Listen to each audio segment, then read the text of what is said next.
Hi, நான் உங்கள் அம்மு பேசுகிறேன். இந்த ரோஜா செடியை பார்த்தீங்களா? எவ்வளோ அழகாக இருக்குது, எத்தனை மொட்டுக்கள் இருக்குது பாருங்கள். க்ளோஸில் கொண்டு போகிறேன். இது பூத்து விரிஞ்சு கொஞ்சம் கலர் கம்மியாயிடுச்சு. மொட்டோட கலர் பாருங்கள். அப்புறம் அது விரிஞ்சோன்னே இப்படி இருக்குது பாருங்கள். இந்த ஒரு சின்ன செடியில் எவ்வளோ மொட்டுக்கள் இருக்குது. இது ஆக்சுவலி நான் நர்சரியில் வாங்குறப்போ ஒரு குறிப்பிட்ட செடிகள் வாங்கினா ஒரு செடி ஃப்ரீன்னு சொல்லுவாங்க இல்லையா? இந்த ஃப்ரீயாக இதை அனுப்புகிறாங்க. அப்போ நான் இது எப்படி ஃப்ரீயாக அனுப்புகிறாங்களே, இது எப்படி வருமா, நல்லா இருக்குமான்னு நினச்சேன். ஆனால் பாருங்கள், எவ்வளோ அழகான பெரிய ரோஜாக்கள், நல்லா அடுக்கடுக்காக இருக்குது, திக்காக இருக்குது. நீங்களாம் கடைக்கெல்லாம் வாங்குறீங்களா? அந்த மாதிரி ரோஜா போகுது. ஆக்சுவலி இது பெங்களூர் ரோஜாவாக கூட இருக்கலாம், எனக்கு அதை பற்றி தெரியல.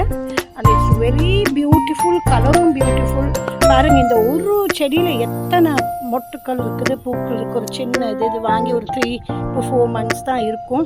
அதாவது இதில் என்ன தெரிஞ்சுக்கணும்னா, நீங்கள் ரோஜா செடியையும் ரொம்ப நல்லா பராமரிச்சிங்கன்னா நல்ல அழகான பூக்கள் உங்களுக்கு கிடைக்கும்.